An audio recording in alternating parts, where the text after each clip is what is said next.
Boa noite a todos, obrigado pela presença de vocês. Temos aqui 8 pessoas até o momento. Hoje é a aula do dia 18 de setembro. Então, vamos pegar da onde a gente tinha parado. E aí, por motivos óbvios, né, eu não consegui subir ainda a aula passada, eu não coloquei ainda no YouTube, e provavelmente a de hoje eu não vou conseguir subir hoje, mas esse final de semana eu acho que eu já consigo subir as 2 aulas, tá? E também preparar aquele material assíncrono sobre nomenclatura que eu já venho falando diversas aulas com vocês, tá bom? Eu não consegui também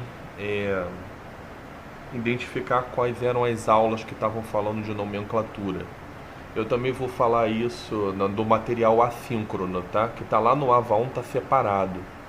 Eu coloquei assim, aulas síncronas e assíncronas. Mas aí quem já tiver mais aí, deixa eu ver se alguém tá querendo entrar, que eu escutei um barulhinho aqui. Eu não sei porque tá permitido, é porque o pessoal tá entrando direto pelo link que eu mandei. Acabei ficando com medo e aí eu tenho que dar permissão. Se a pessoa do convite no Google Agenda, não precisa, a pessoa já entra direto. Então, quem tiver com mais pressa, já quiser organizar os estudos, faz o seguinte, vai no material assíncrono e você vai ter lá aula 7 de maio, que é a última aula que eu dei assíncrona aí, que eu estava gravando para o pessoal escutar. Aí você vai de trás para frente até parar de falar de nomenclatura, tá bom? Mas eu vou fazer assim que possível. Eu acho que esse final de semana já dá, porque a gente está indo para casa amanhã. Então vamos lá. Aqui, ácido carboxílico.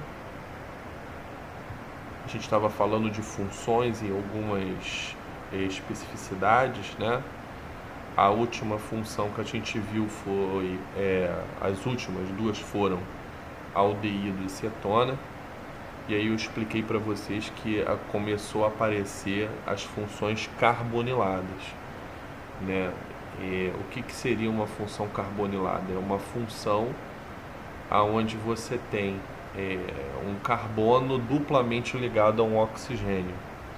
Mas essa carbonila, assim por dizer, que vocês estão vendo aí em inglês escrito grupo carbonil, em português carbonila, ele vai aparecer em diversas funções.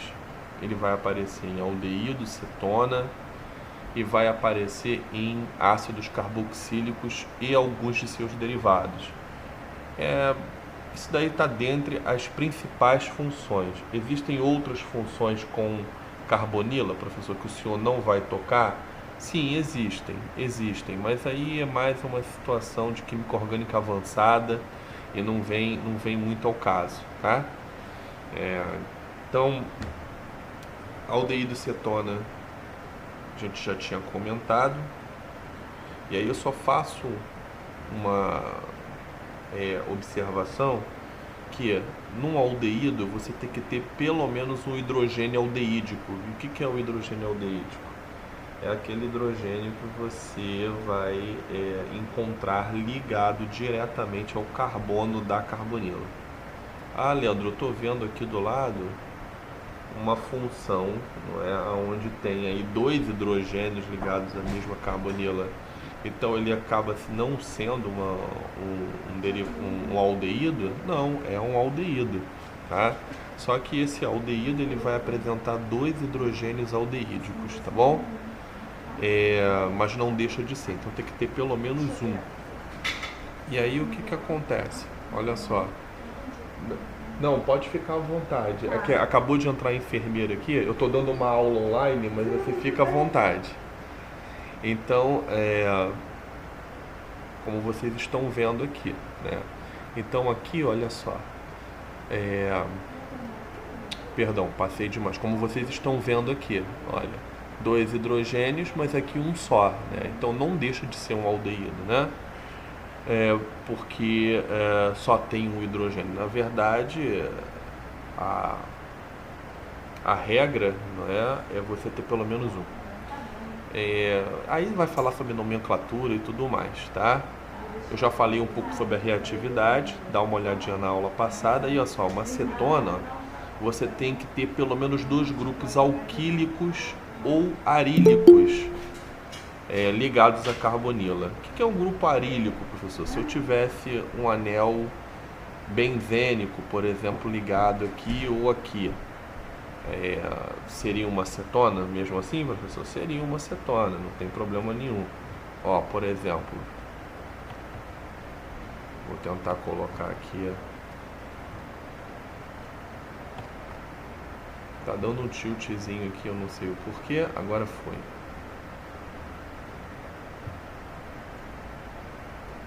Eu não posso abusar muito não, porque opa, deu um tilt total aqui, saiu do...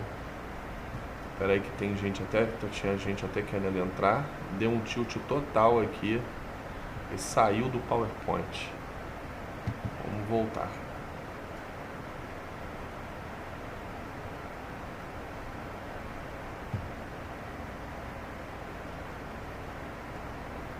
Acontece.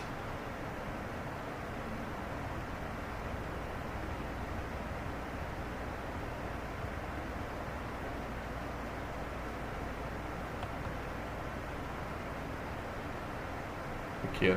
Se eu tivesse feito aqui, ó, por exemplo, se eu colocar uma carbonila aqui, ó. E agora? Agora tem 2 funções, um aldeído e aqui é uma cetona.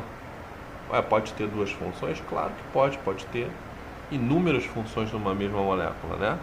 Então aqui você está vendo um anel benzênico ligado diretamente à carbonila. Então, de um lado e do outro, o que você tem que ter é ligação com carbono para ser uma cetona, tá bom? Aí a gente já entra em ácidos carboxílicos e seus derivados, a gente já tinha visto. E uma peculiaridade do ácido carboxílico é que ele vai apresentar uma propriedade ácida, né? E por que dessa propriedade ácida? Isso, não se preocupe em entender agora, porque não é o foco dessa aula. Vocês vão ter um tópico nessa disciplina chamado ácidos e bases.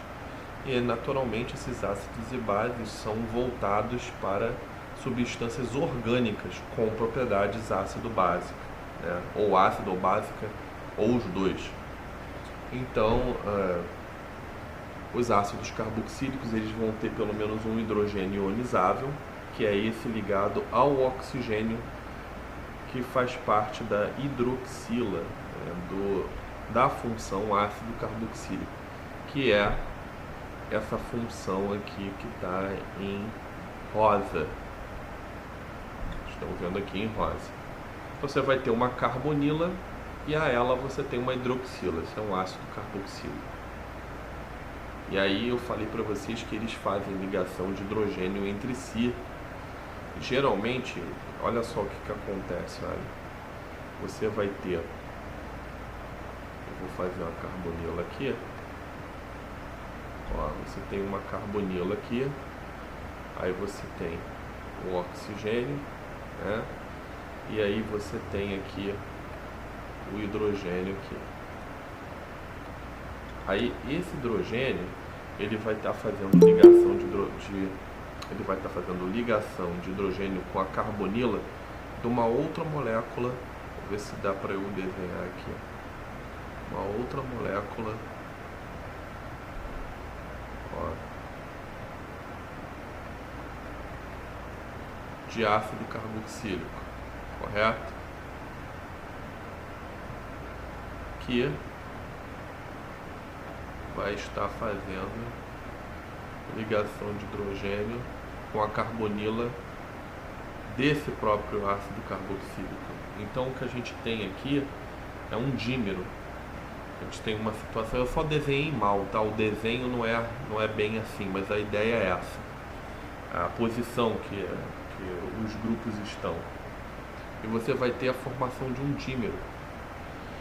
Ou seja, um hidrogênio faz ligação com o oxigênio da carbonila da outra molécula de ácido carboxílico, que ao mesmo tempo tem o hidrogênio da sua hidroxila fazendo ligação de hidrogênio com outro átomo de oxigênio da outra carbonila, tá?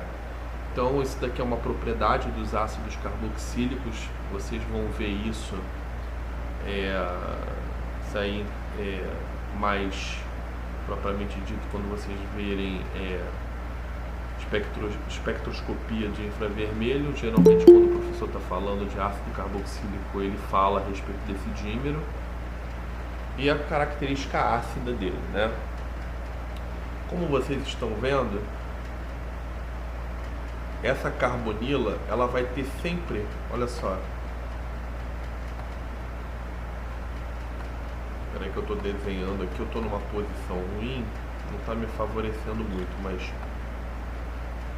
vou botar um R aqui, esse R pode ser qualquer coisa. Então eu vou fazer um momento de polo aqui. Professor. Oi, fala. Pode falar. O Marcelo tá O Marcelo? na aula. O Marcelo tá querendo Não tá conseguindo. Pera aí. Tem gente querendo entrar na aula. Então pera aí. Eu tenho que dar um... Eu tenho que escapar aqui, infelizmente. Eu tenho que escapar aqui do... Vou botar manter. E ir lá na aula. Tem gente querendo entrar aqui. O Marcelo e Ágata. É porque eu não estava vendo vocês aqui querendo entrar e um dos colegas aqui me anunciou que vocês estavam querendo entrar. Seja bem-vinda, Ágata. A Ágata é uma nova colega que está vindo fazer parte aqui da nossa turma aqui.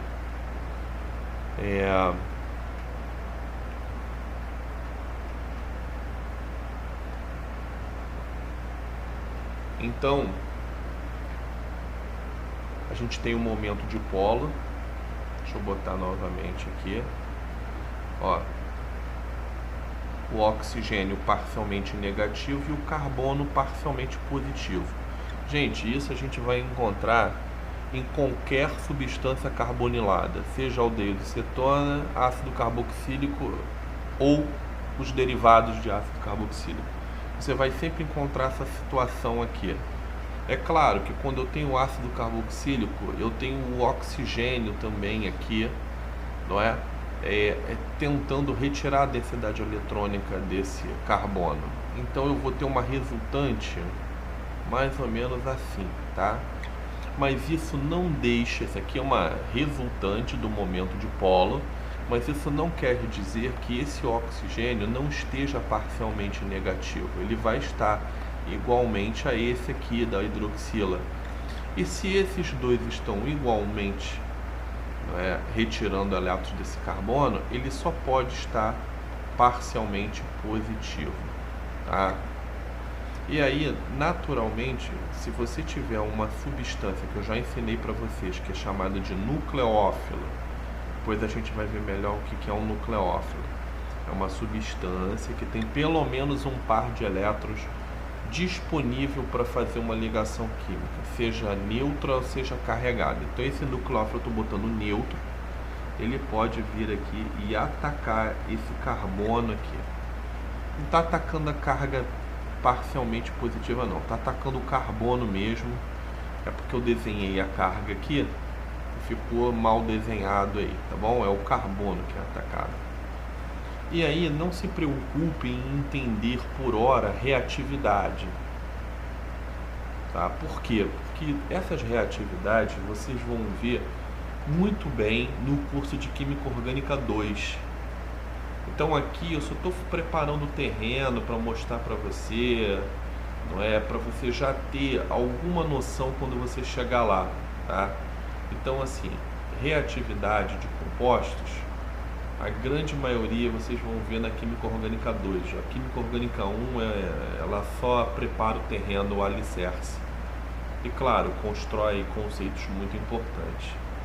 Então, Tá aí, substâncias carboniladas vão estar propensas a sofrer o ataque de um nucleófilo, que a gente chama de ataque nucleofílico. Agora, qual é a diferença, lembra, da reatividade de um aldeído para uma cetona, para um ácido carboxílico, para um éster? Aí você segura um pouquinho para quando chegar no tempo oportuno você aprender isso. Então vamos... e aqui o mapa de potencial eletrônico, né? Você está vendo aqui a região da carbonila mais densa eletronicamente.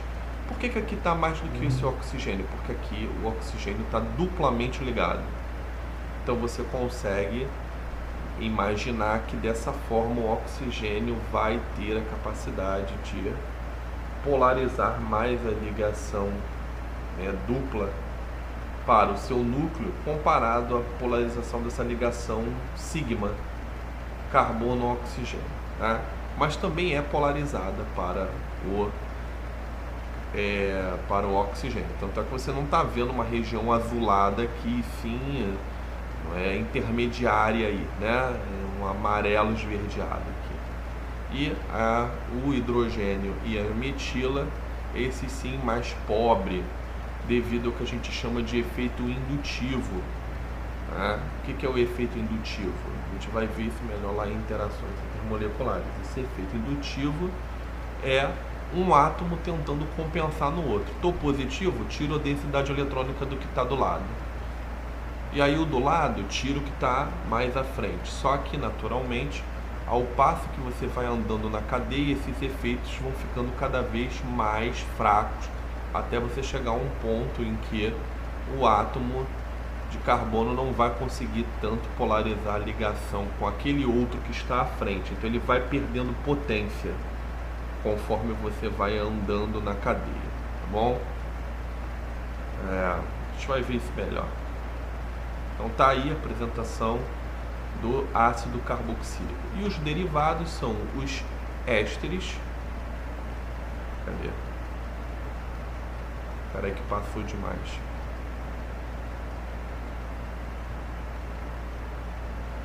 Aqui, a gente tem os ésteres, as amidas e as nitrilas.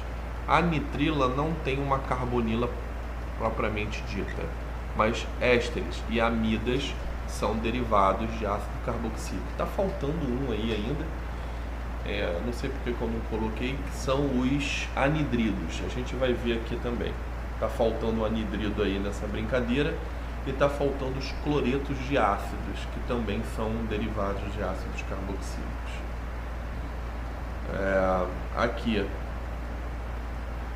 tem exemplos de ácido carboxílico e suas nomenclaturas, só que em inglês você vai colocar o ácido depois, a palavra ácido depois, né? Porque você teria aí alguma coisa que dá uma classificação, em inglês a gente inverte, né? Como vocês bem sabem. Então, em português, ácido 4-metil-hexanoico. Quando tem dupla, você tem uma peculiaridade, porque você tem mais de uma função. Quando você tem dupla, tripla ou até mesmo qualquer outra função. E aqui ele está colocando para você, quando tem uma dupla, você, em vez de ter a terminação anoico, em português anoico, você teria enoico, porque o en faz alusão a uma dupla, a um alceno ou um alqueno. E o ano, né? Vou botar ano aqui, né? O eno faz uma alusão, o ano faz uma alusão ao alcano. E aí você vai pegar essa partezinha aqui da nomenclatura para você dizer que é um ácido que tem uma dupla ligação. Ácido E3-epitenoico e não epitanoico. Isso daí em nomenclatura também eu falo bem na aula síncrona. Eu não sei se eu já cheguei a falar ter essa gravação, mas se eu não tiver eu vou fazer. Aí eu vou explicar melhor, tá? Aqui é só uma pincelada. Os ésteres Qual é a diferença de um éster para um ácido carboxílico? O ácido carboxílico, eu vou falar, claro que eu vou dar mais informação e não só essa de segundo grau. Você vai ser, pô, Leandro, isso daí eu já aprendi no segundo grau. Claro que eu vou dar mais informações para ilustrar, não, para não só ilustrar, mas adicionar o conhecimento de vocês. Então vamos lá, aqui. E aqui eu vou botar um R' para você ver melhor. Então, olha, você tem a carbonila aí, naturalmente, né? E a hidroxila, ela está sendo substituída por um grupo OR. Eu botei o OR' apenas para você ter uma diferença de um lado ou outro, mas não quer dizer que eles não poderiam ser iguais. Poderiam, mas só para fazer a diferenciação. Então a gente pode ter aqui, na sua grande maioria, a substituição por um grupo O-alquil. Alquil, lembra? Cadeia alquílica, cadeia carbonílica, que não é aromática. Geralmente, grande maioria, mas não quer dizer que eu não possa ter uma arila. O que é uma arila, professor? Novamente, você vai ter um anel aromático ali do tipo benzênico. Mas os mais comuns são esses alquílicos que eu acabei de mencionar. E aí, qual é a diferença mais gritante? Um é ácido e o outro não é. Simplesmente porque um vai ter um hidrogênio ionizável, que eu expliquei na última aula, mas não falei para vocês. Então olha só, você tem aqui, assim, não falei o motivo exato, né?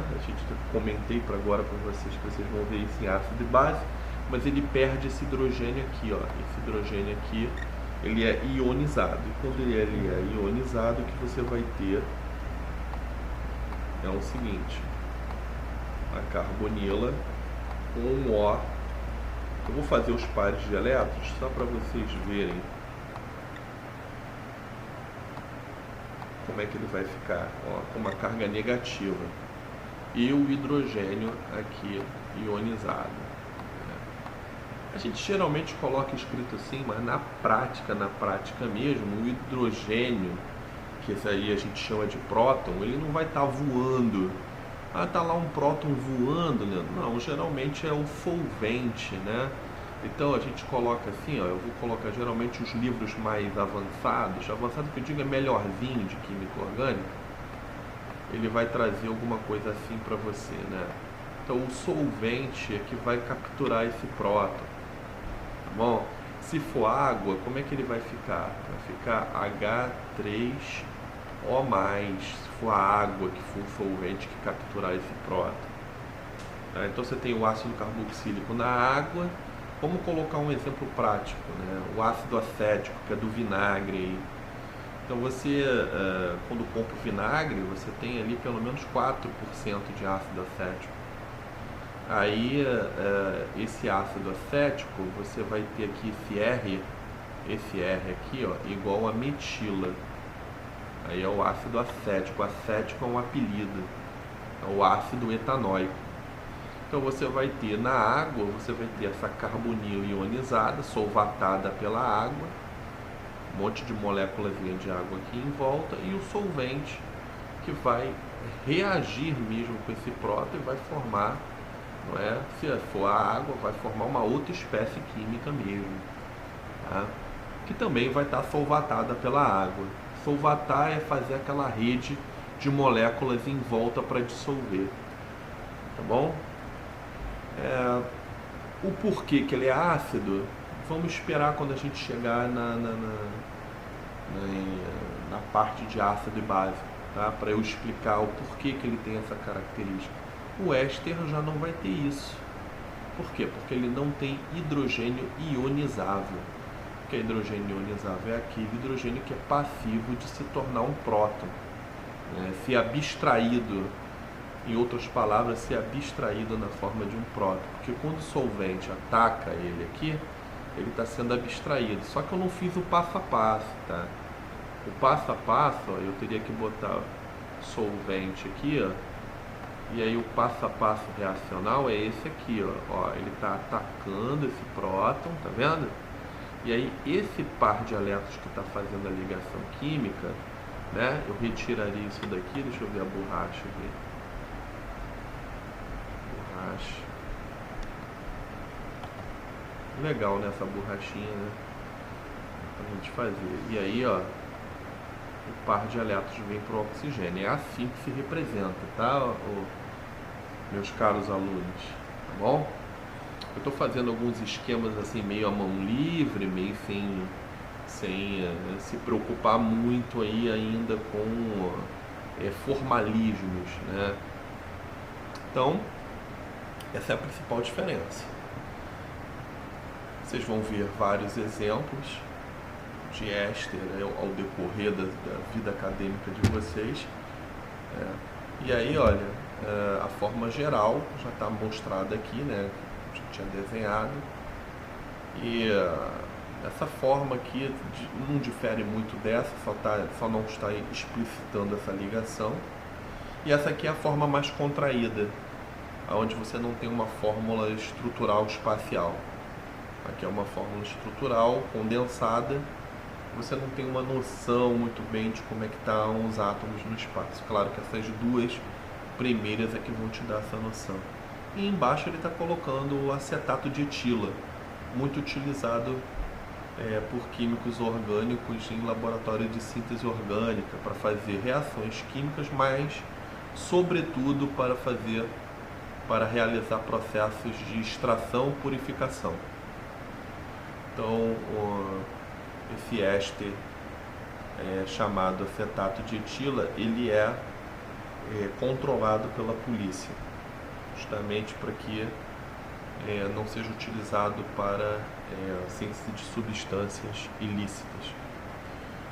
Aqui tem um outro exemplo, 1, 2, 3, 4, e a terminação dos ésteres é ato. Então eu teria butanoato, eu conto o carbono da carbonila, tá? 1, 2, 3, 4, butanoato de, vamos ver, 1, 2, você já seria capaz de responder. 1, 2, 3, 4, 5, de pentila.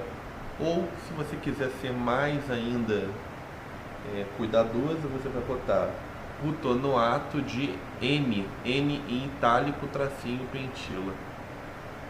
Mas, quando não se coloca nada, quer dizer que a pentila já se entende que a cadeia é linear. Tá?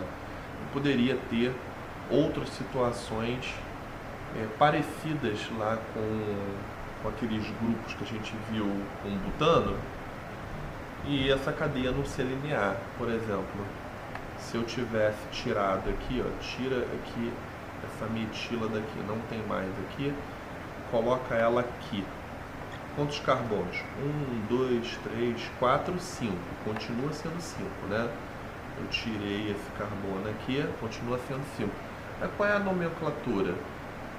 Ora, eu vou pegar a mesma analogia que eu fiz lá com os grupos com 4 carbonos. Ah, Leandro, quando estava ligado a um carbono secundário, eu me lembro que tem que botar a palavra sec, né? Então, butanoato de sec e pentila.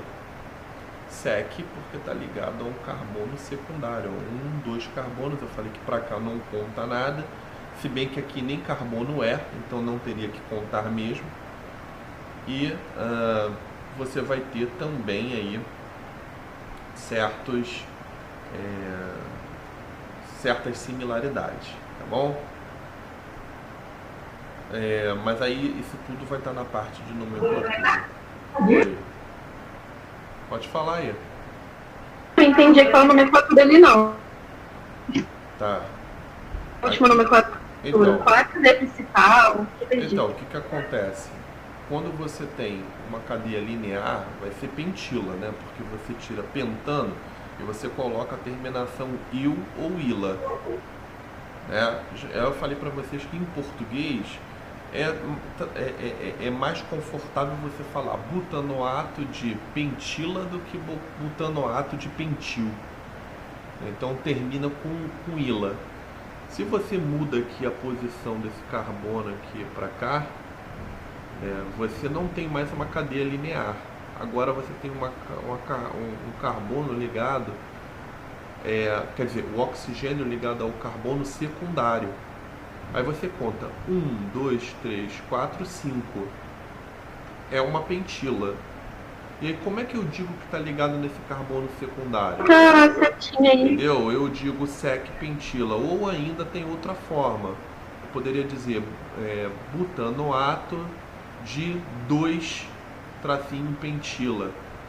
Porque aí eu estou dizendo aonde que está ligado ali o carbono com o oxigênio. Tem algumas formas de eu dar nomenclatura diferentes, tá? E aí nessa parte que a gente pega, vamos ver aqui se tem aqui, é porque aqui tá bem, o livro trouxe muito simplório, né? Ele colocou assim, ó, acetato de etila, que é um apelido, ou o etanoato, que termina com ato, né? Aqui o acetato é um apelido, etanoato de etila. Em inglês vai estar ao contrário. Aqui você tem 1, 2, 3, você tem um propanoato de terc-butila, que está ligado a um carbono terciário, ó. 1, 2, 3. Esse carbono central aqui, ó, está ligado a 3 átomos de carbono diferentes, tá bom? O livro aqui trouxe exemplos pobres, assim, você tem, dependendo, né? Tem capítulo onde ele explora mais a nomenclatura e outros nem tanto, tá? Mas de maneira geral é bem tranquilo. Quando você começa a complicar tanto a cadeia de um lado quanto do outro, aí realmente merece um pouquinho mais de atenção, né? Aí com a experiência, com o passar do tempo, as pessoas vão se acostumando mais com essas nomenclaturas. Mas por hora, para apresentação, os autores acabam não enchendo muito a linguiça. Quando a gente cai para a amida ela é uma função que ela vai se assemelhar ao ácido carboxílico aparentemente, mas em propriedades químicas não. Aparentemente. Por que eu digo aparentemente? Porque assim como lá também nos ésteres, né? Aparentemente, você, em vez de colocar, vou botar aqui o ácido carboxílico só para vocês verem e comparar. Assim como no ácido carboxílico, aqui eu tenho um heteroátomo, ou seja, um átomo diferente de carbono. Eu tenho ali um nitrogênio agora, que também está ligado a um hidrogênio. Ah, Leandro, tem 2. Sim, mas estou falando, pelo menos está ligado a um hidrogênio. Aí você vai falar, Leandro, então ele é ácido também, ele pode doar esse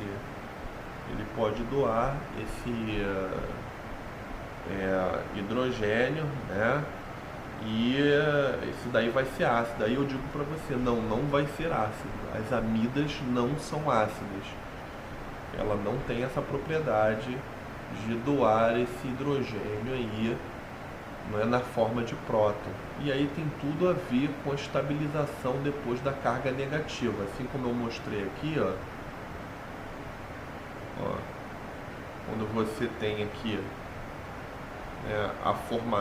a ionização, você tem aqui uma carga negativa, está na aula passada. Essa carga negativa ela vai ser estabilizada por efeito de ressonância aqui. E aqui, Leandro, não vai ser? Aqui não vai ser?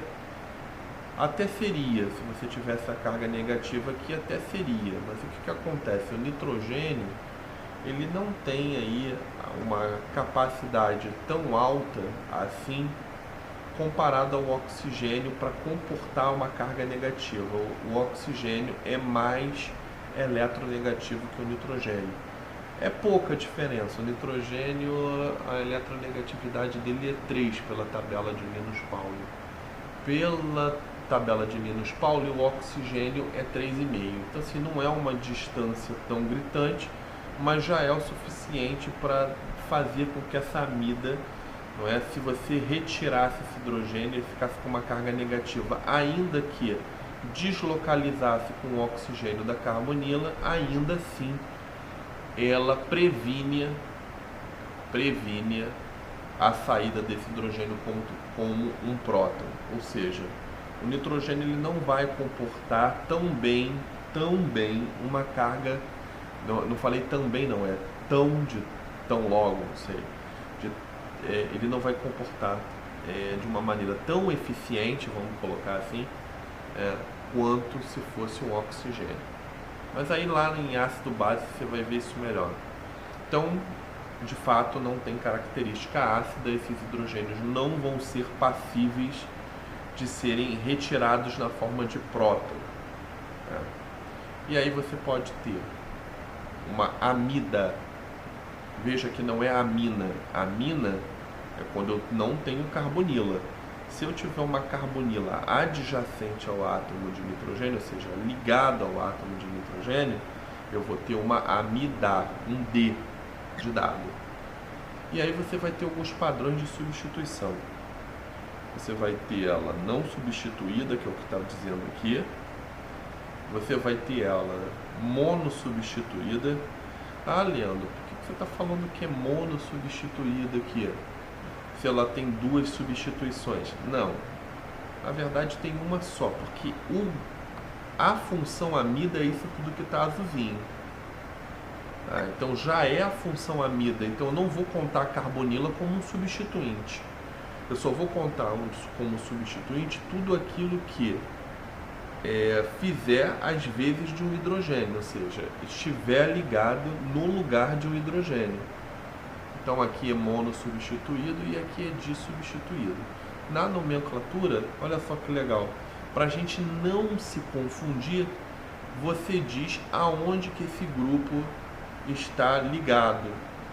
E aí para isso você bota o Nzinho em itálico, ele vai estar em itálico aqui. Então se você tem um grupo ligado ao N, esse N tem que vir na frente do grupo, para que você não tenha confusão com a cadeia principal da sua amida. Qual vai ser a cadeia principal? É tudo que está ligado depois da carbonila. Então, a primeira aí você está vendo etanamida pela nomenclatura IUPAC, e a acetamida é um apelido aceito pela IUPAC. Você está vendo tudo que tem o nome, né, acet, vai levar 2 átomos de carbono, não é, na cadeia aonde você tem ligado a carbonila, da cadeia carbônica ligada a carbonila. Então o ácido acético tem 2 carbonos. O acetato são 2 carbonos. A acetamida, 2 carbonos também. Então, é um apelido aceito. Etanamida. Por que etanamida? Porque você vai ter 2 átomos de carbono ligados da cadeia principal, aqui é onde tem a carbonila. E sempre você vai ter a palavra amida no final. Esse N-metil aqui quer dizer que a metila está ligada ao nitrogênio. N-metil, etano, amida. Aí não é etanamida. Você não fala etano, né? Faz tudo junto. Etanamida. E aqui é NN, porque você tem 2 vezes a metila ligada. Aí tem que botar esse N, vírgula N. Em química orgânica, quando tem uma vírgula, você não lê a vírgula. Ou seja, você não pronuncia. Então você fala NN dimetil etanamida. Ou dimetil acetamida. Ou N-metil acetamida. Mas aqui é apelido. E aí com o tempo você vai se acostumar que o apelido para compostos carbonilados com 2 carbonos na cadeia principal é esse acete aí.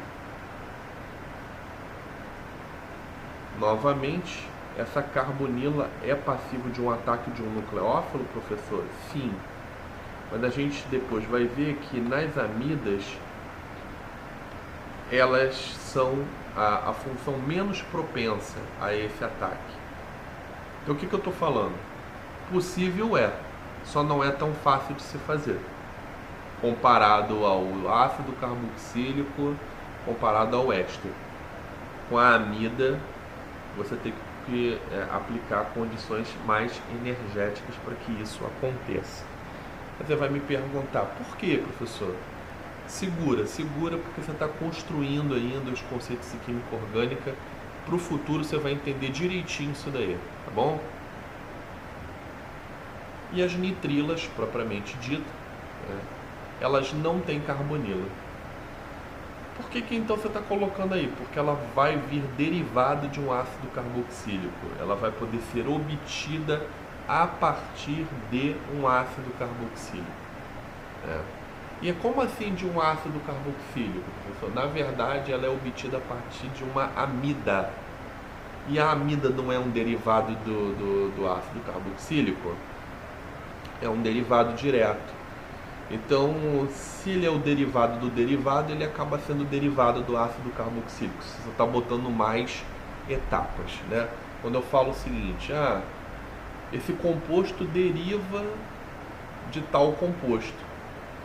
Aí um químico orgânico mais experiente vai te perguntar, mas de quantas etapas a gente está falando de síntese aí?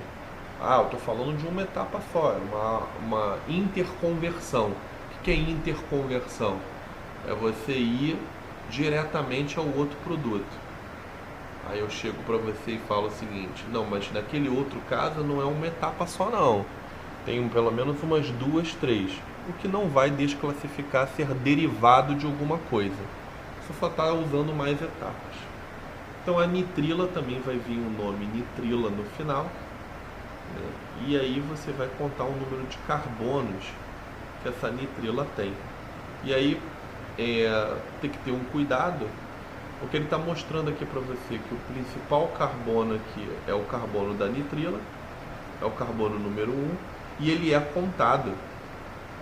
Então você está vendo aqui que nesses derivados de ácido carboxílico, deixa eu mostrar para você, desde lá do ácido carboxílico, ele vai ser contado. Ou seja, esse ácido acético é o ácido etanóico. Cadê? Eu acho que está na próxima. Não, ele não botou exatamente o ácido etanóico, ele botou o ácido fórmico, que é um apelido, que é o ácido metanóico. Então o que acontece? Esse átomo aqui, da carbonila, ele está sendo contado para você dar nomenclatura à cadeia. No éster é a mesma coisa. Vou botar aqui na nomenclatura. Acetato de etila, mas aqui é apelido, né? Não está tão ilustrativo. Etanoato de etila. Etanoato 1, 2. Então, assim como nos compostos carbonilados, esse carbono vai contar para a nomenclatura também. Então, etanonitrila. Aqui, eu tenho 4 carbonos contando com da nitrila. Então, só que deixa eu ver uma coisa aqui. Ele está botando butenonitrila. Butenonitrila. Etanenitrila. Tá, já sei o porquê, tá? É que eu confundi aqui, esse en aqui como se fosse uma dupla, mas não é não. É porque butano em inglês é butene. Então aqui, não confundir aqui, como eu agora desatentamente me confundia e parei para pensar, é porque etano em inglês é etene. E aí você pode confundir com alguma coisa aí, esse en aqui, né, de dupla ligação, né, do eno que eu falei lá, mas não é não. Então, passando para português, butanonitrila, etanonitrila, como eu tinha colocado aqui. Agora sim, aqui tem uma dupla, 1, 2, 3, aí seria propanonitrila, mas eu tenho uma dupla ali. Então o que você vai colocar? Propenenitrila. Aí, o N tá aqui, o N tá aqui, propenenitrila. Aí aqui, como a dupla ligação ela pode estar no carbono 3, 4 ou no carbono 2, 3, você tem que dizer onde ela está. Por que aqui não botou, Leandro? Nesse caso aqui você não colocou o numerador aí para dizer aonde que está a dupla, porque aqui não tem jeito. se eu botar a dupla aqui, eu desclassifico essa função. Esse carbono já faz uma tripla com nitrogênio, não cabe uma dupla aqui, senão o carbono seria pentavalente. Então, nesse caso, como não tem jeito no propeno, você não precisa chover no molhado. Você vai falar o seguinte: propene nitrila, né? Propeno nitrila. Quando você vier para cá, você precisa dizer onde que está a dupla ligação, começando pelo primeiro numerador. Então, você vai botar o 4 aqui na frente, penteno nitrila. Aqui me deu até um trava-língua, né? Eu fui falar e traduzir para o português e dá um trava-língua aqui. Ó, 4 penteno nitrila. Ainda teria mais um jeito de eu dar uma nomenclatura aqui, que seria o seguinte: esse 4, que é o mais desejado, ele vir na frente da palavra en, para você saber que realmente é aqui que está a dupla ligação. Então ficaria assim, ó. Vou tentar escrever aqui. Deixa eu ver se eu consigo. Pente.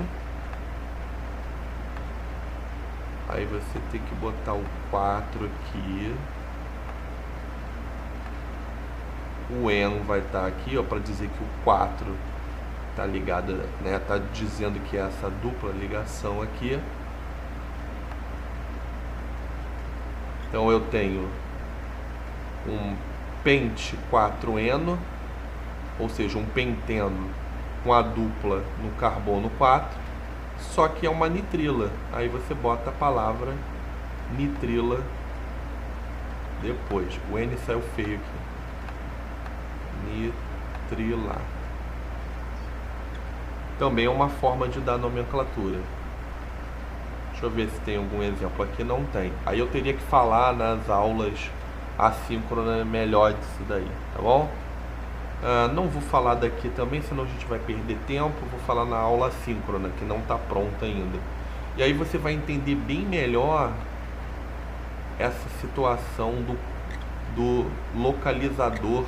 Eu falei numerador, mas é localizador, né? O localizador está no meio da cadeia. Você vai entender bem melhor, tá? Com as aulas assíncronas. Isso tudo pode ser novidade para você, porque lá na nomenclatura usual de segundo grau, a gente não vê essa situação. A gente vê coisas muito facinhas e sem ser polifuncionalizada, né? A gente vê assim, acetato de etila, né? ou acetato de etila, que é o etanoato de etila. Ácido acético, que é o ácido etanóico. Essas coisas mais simples. Uma característica química dele é o seguinte: como esse carbono está triplamente ligado ao nitrogênio, o que você acha que vai acontecer? Ó, sempre saiu exagerado aqui. Momento de polo, aqui vai estar negativo e aqui vai estar o que? Positivo. Então aquela substância que eu falei para vocês, um nucleófilo, ela vai vir aqui e pode atacar esse carbono aqui, que está carente de elétrons. Aí o quão fácil é, e como é que fazer, como é que se faz, né? Como é que eu vou proceder, aí deixa para depois.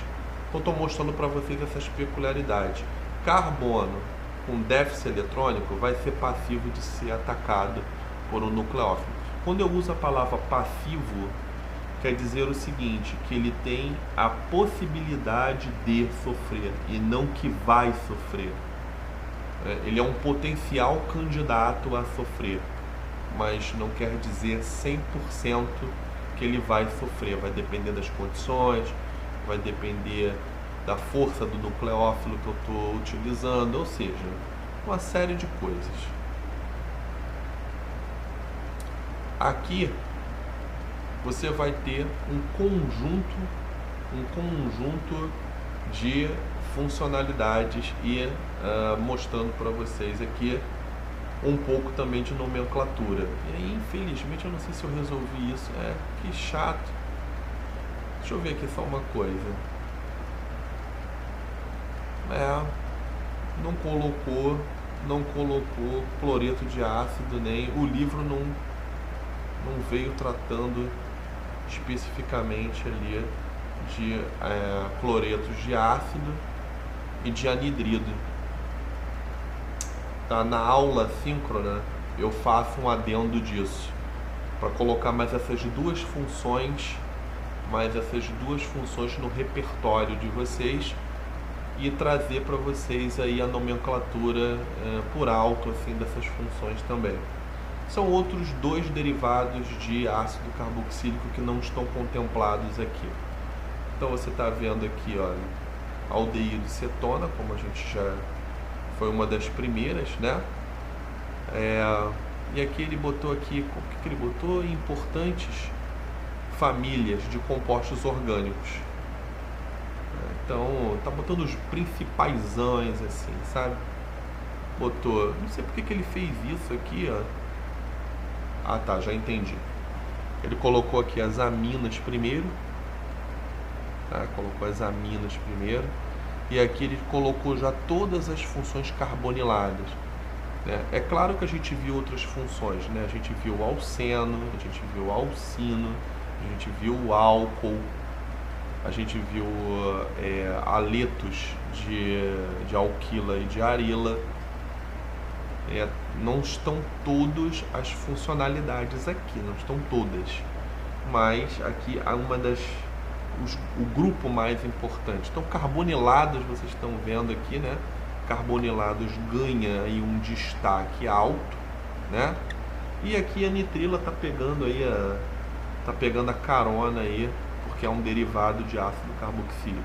E as aminas também são muito importantes, porque depois vocês vão ver comigo que além de serem substâncias básicas, o que é básico, Leandro, em química orgânica? Básico em química orgânica, a gente vai ter que utilizar o conceito de ácido base de Bronsted, que é toda substância que vai poder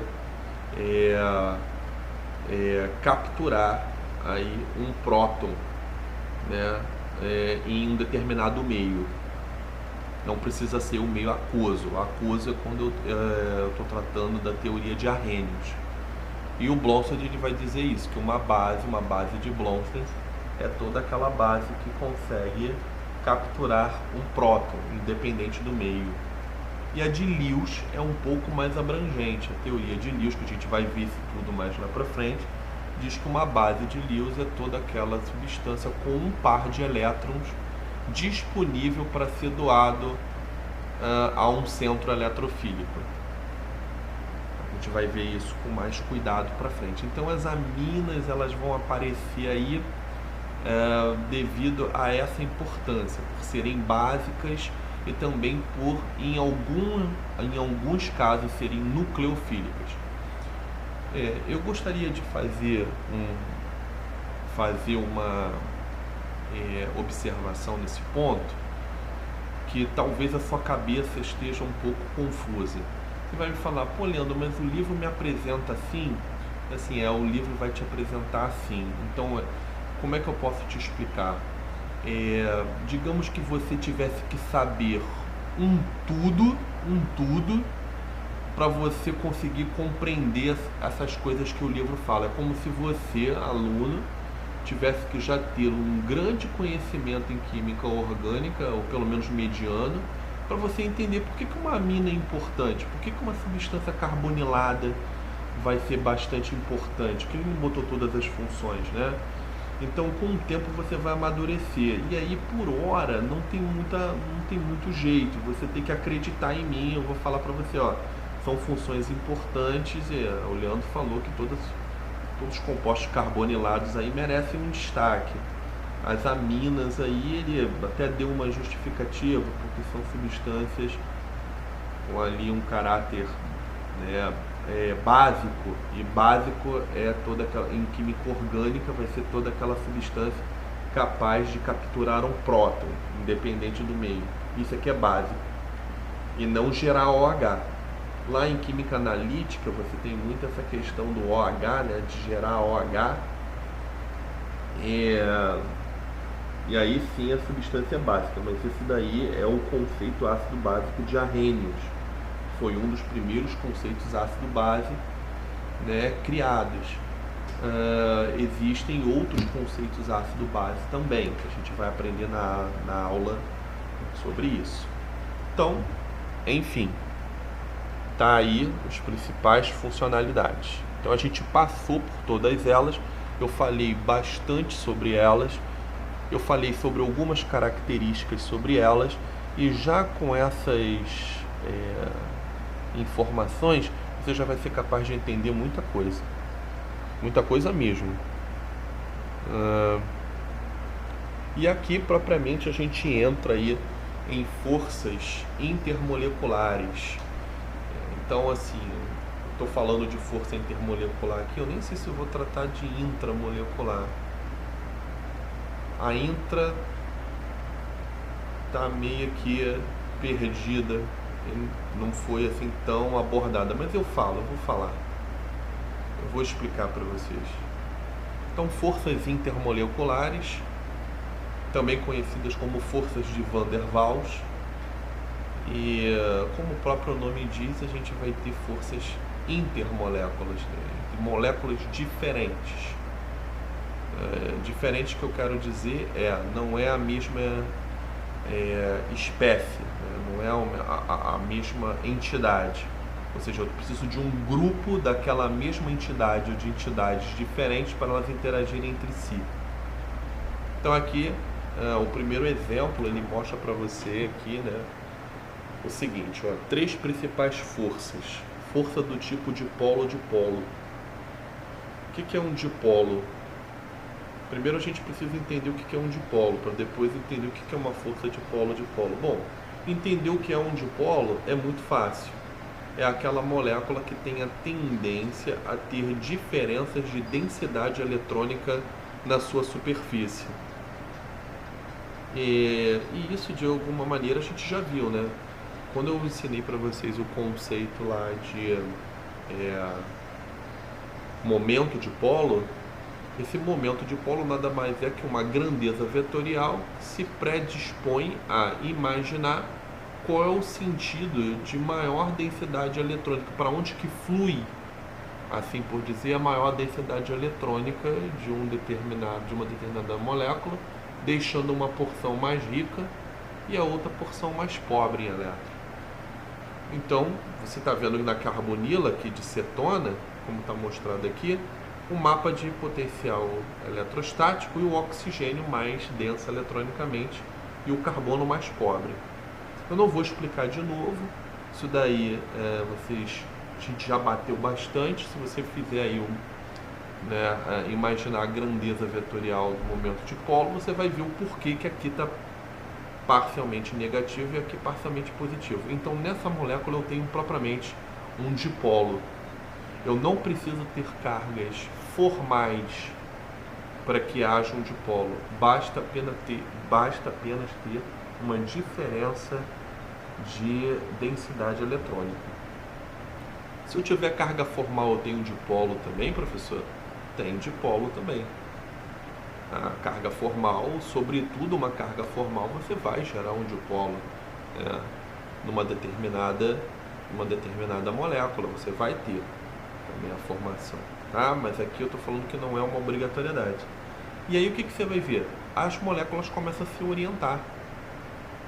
A parte negativa de uma das moléculas alheia àquela que eu estou estudando, ela começa a se sentir atraída pela parte positiva e se alinha à parte positiva da outra que está ao seu lado. E assim sucessivamente, criando o que a gente pode chamar aí, né, de uma serpente, né? Então, essa força de polo-dipolo ela é bastante importante, porque ela acaba tendo uma magnitude apreciável. E o que quer dizer com magnitude apreciável? Ou seja, ela tem um tamanho apreciável, né? Ela tem uma força apreciável, o que vai fazer com que esses compostos, já a temperatura ambiente, já se mantenham no seu estado líquido. Bom, todo mundo sabe que, por exemplo, aí está a propanona, que porque a propanona é líquida. A gente tem essa experiência porque a gente usa a acetona como removedor, não é, de algum tipo de pigmento, seja esmalte ou seja algum outro pigmento que eu queira retirar, tá? Então a gente sabe que é líquido, mas vejamos, ó, eu vou dar uma informação para vocês. O ponto de ebulição da propanona, que é a acetona, é 56 graus Celsius, ou seja, ela está líquida, não é 56 graus, mas você vê que o ponto também de ebulição não é tão alto assim, ela é bastante volátil. Né? Então o que isso quer dizer? Que as interações intermoleculares aí, conduzidas por forças do tipo dipolo-dipolo, já é o suficiente para manter ela líquida à temperatura ambiente. Mas convenhamos, como é uma molécula pequena e tem pouca funcionalização, só tem a função cetona e é pequena, você não vai esperar um ponto de ebulição tão alto assim, tá bom? Então tá aí a força dipolo-dipolo, você tem que gerar um dipolo. Então tá aí o exemplo, né, de você ter a formação de um dipolo. A água,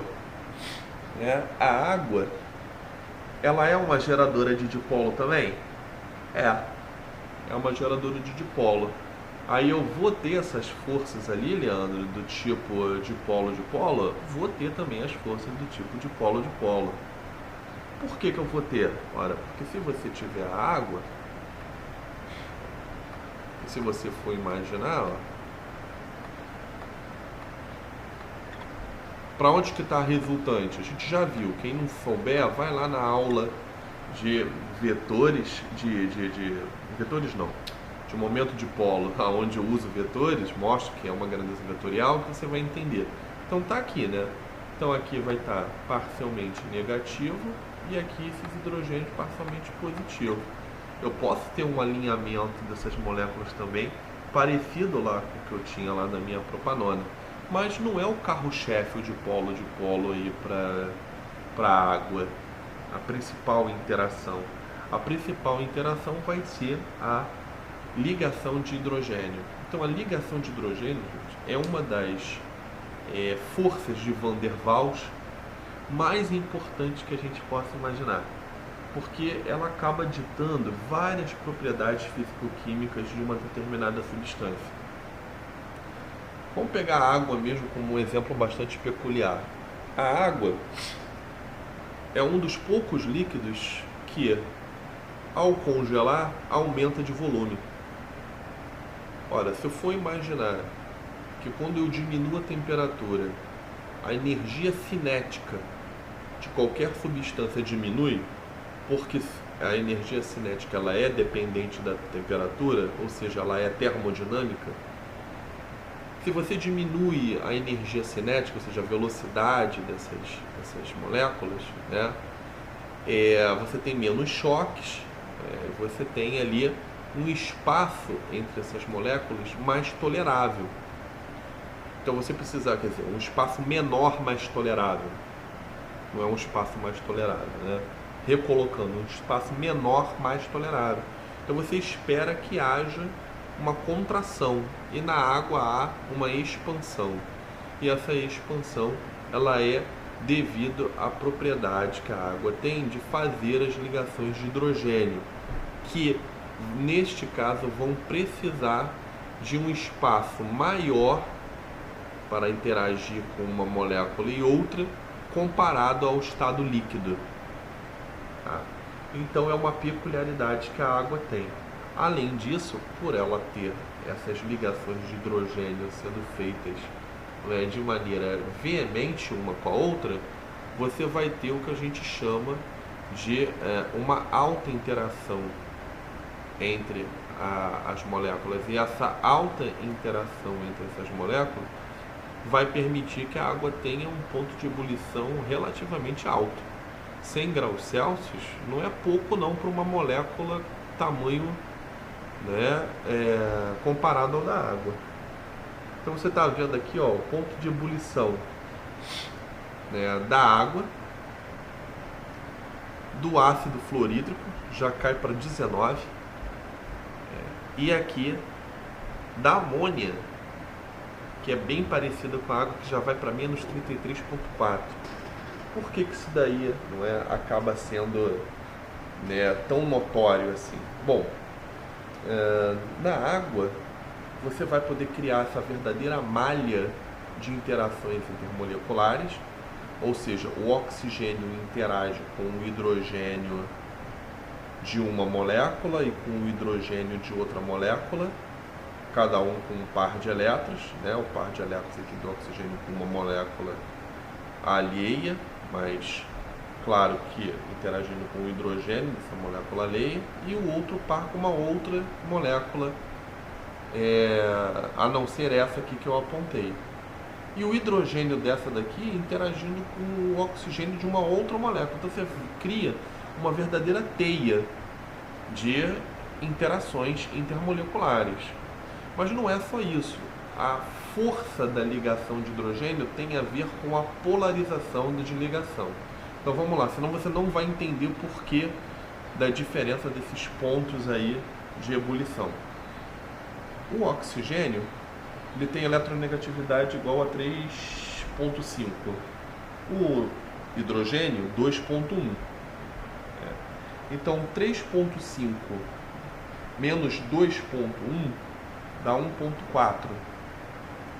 1,4 de diferença, né? E aí o que acontece?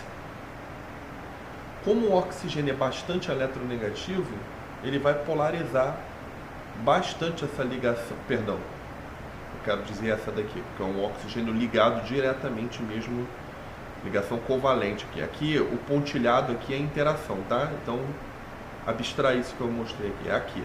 O oxigênio, ele polariza bastante essa ligação de hidrogênio aí, né?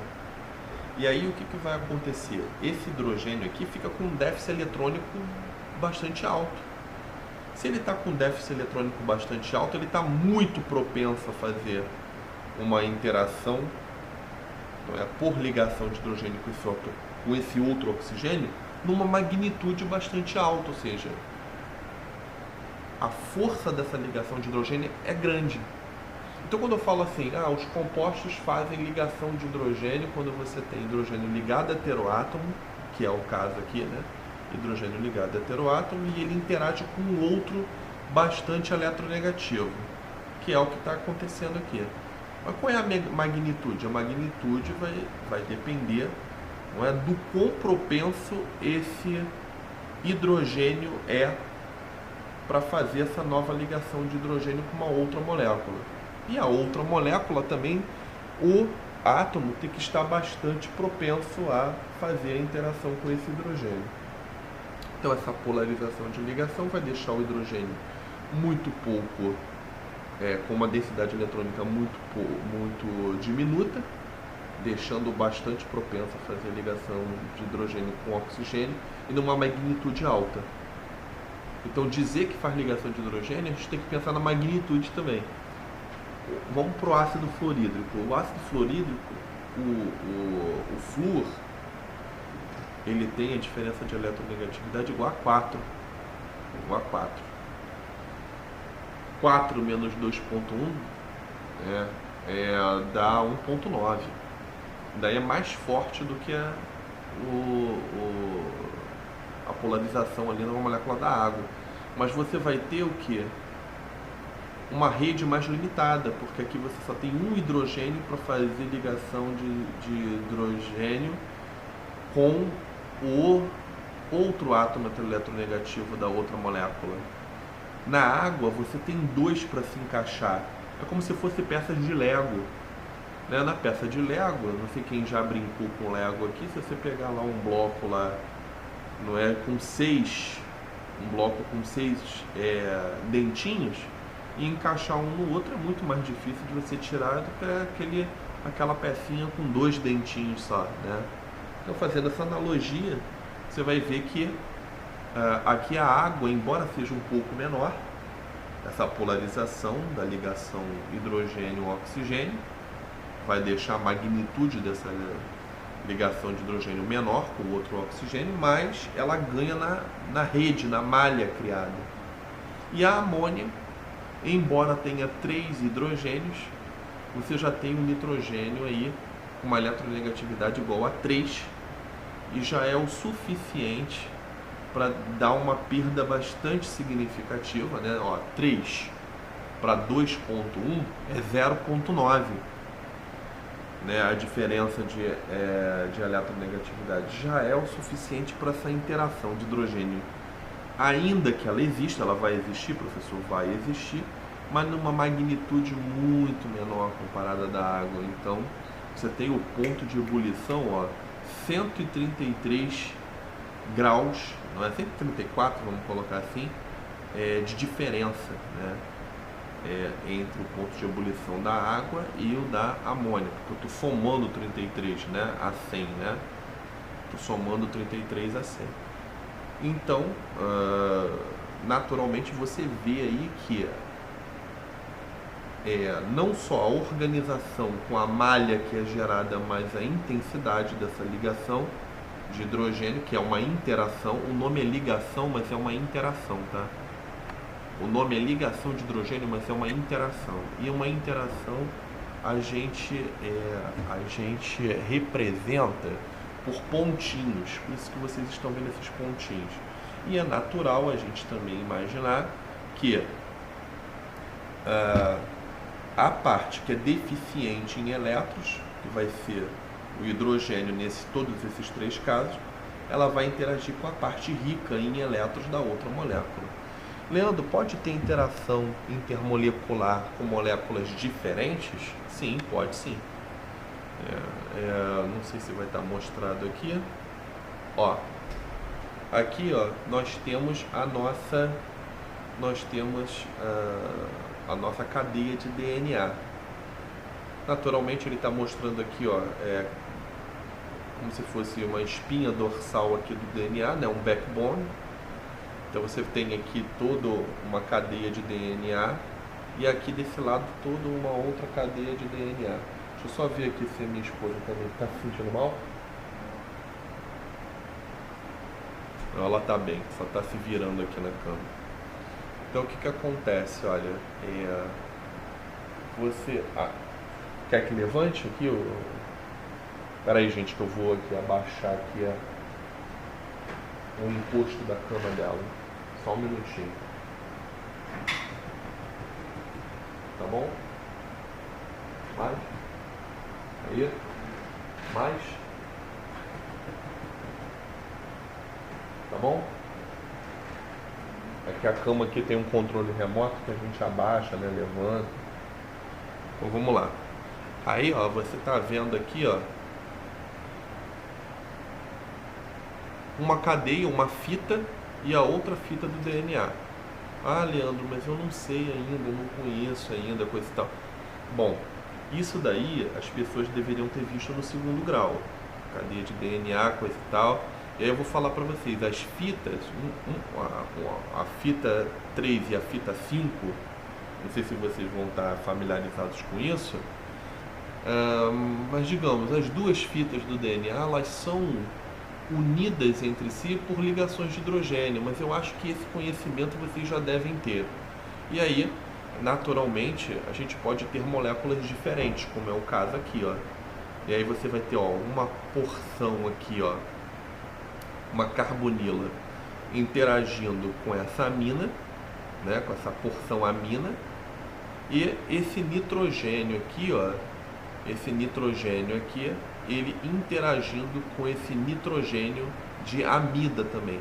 Olha, isso aqui é uma amida? É uma amida. Olha aqui a carbonila e o NH aqui. Ah, mas tem outra carbonila aqui, não interessa, é uma amida.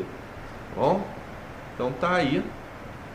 Você tá vendo isso daí, que tá fazendo 2 ligações de hidrogênio aqui. Então assim, a gente tem a timida e a adenina.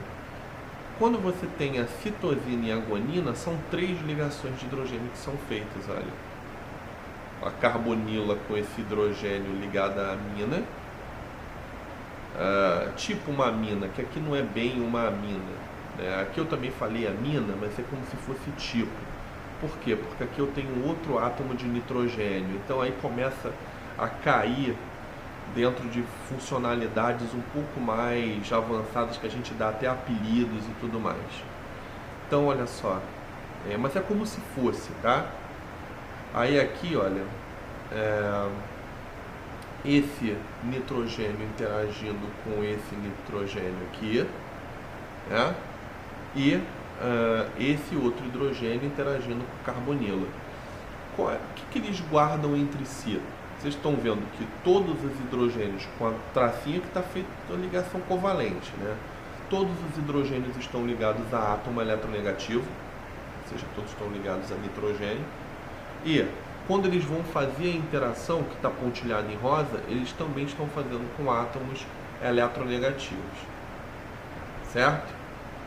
Então, quando eu tenho uma fração da minha cadeia de DNA rica, né, um fragmento rico em timina, adenina, ele é mais difícil de eu separar, né, de eu fazer a lise entre as duas cadeias quando eu comparo resíduos muito ricos em citosina e guanina. Então fica mais difícil de você separar as duas fitas quando esses fragmentos citosina e guanina estão mais presentes. Por quê? Porque nesses fragmentos vocês vão ter pelo menos 3 ligações de hidrogênio, ao passo que com timina e adenina com 2 só, tá bom? Então, a menina está trazendo aqui a refeição da Yumi. Então, o que acontece?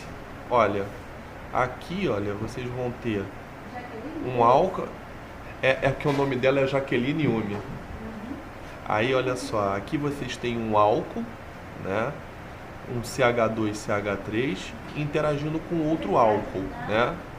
E aqui é bem fácil da gente ver, mas poderia ser com molécula diferente? Ó, poderia. Se eu tivesse uma água aqui, se eu tivesse água, os desenhos hoje estão saindo bem toscos, porque eu estou numa posição bem ruim. Olha lá, botei o pontilhadinho, aqui vai estar parcialmente positivo, né? E aqui parcialmente negativo. Tá aí, ó, uma interação do álcool, né, da hidroxila do álcool com água, certo? Então você pode ter moléculas diferentes interagindo entre si por ligação de hidrogênio. Então, gente, fixar na cabeça. Ligação de hidrogênio é uma das interações de Van der Waals mais fortes que vocês possam imaginar. Mais forte que vocês possam imaginar. O dipolo também tem uma força considerável, mas não é comparado à ligação de hidrogênio. Por isso que a água tem essas características tão especiais. Alto ponto de ebulição, alto calor específico, alta viscosidade.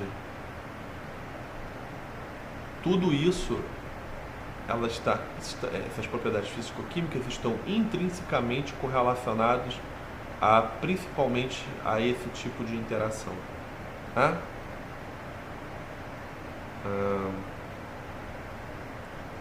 Forças de dispersão. Só para a gente terminar o tópico, não está faltando muito, depois eu falo disso daqui na outra aula, aí a gente já entra em outro tópico. Então, olha só, forças de dispersão ou forças de London são chamados de dipolo induzido. O que é um dipolo induzido? É quando você tem uma molécula que basicamente ela não gera dipolo, só que uma, quando chega perto da outra, a nuvem eletrônica de uma repele a da outra e cria polos momentâneos. Então por isso que a gente diz que o polo é induzido e, além disso, a gente pode entender como momentâneo, porque se a gente separa essas moléculas, elas voltam à sua a densidade eletrônica distribuída uniformemente entre os átomos. Por exemplo, vou colocar aqui o gás cloro, é diatômico, está lá. Qual é a densidade eletrônica aqui, né? Estamos fazendo essa ligação covalente aqui, né?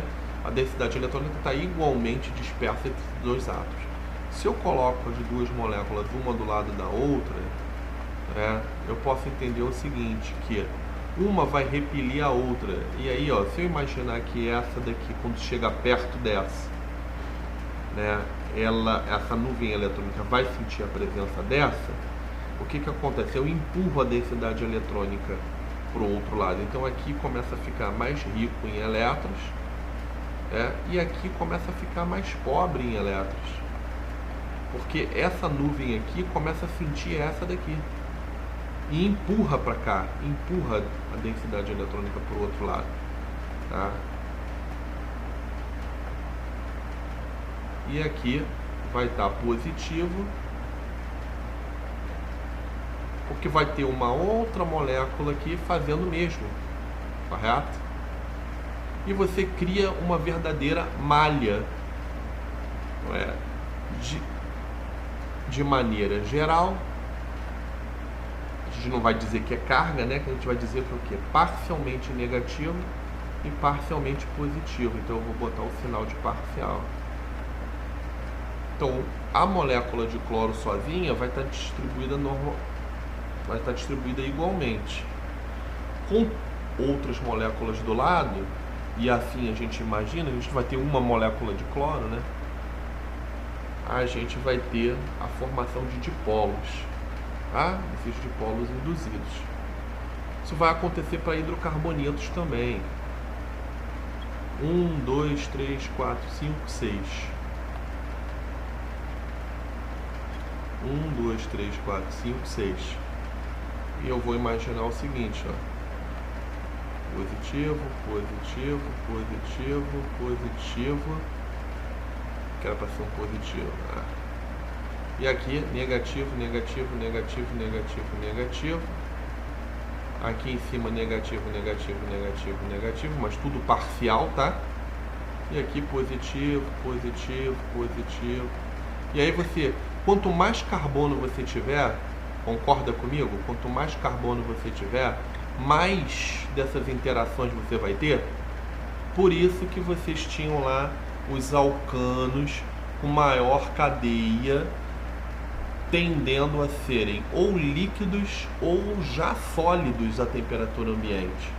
O hexano, por exemplo, o exemplo que eu dei a priori, ele tem o ponto de ebulição igual a 69, já é considerável para um hidrocarboneto que nem função tem.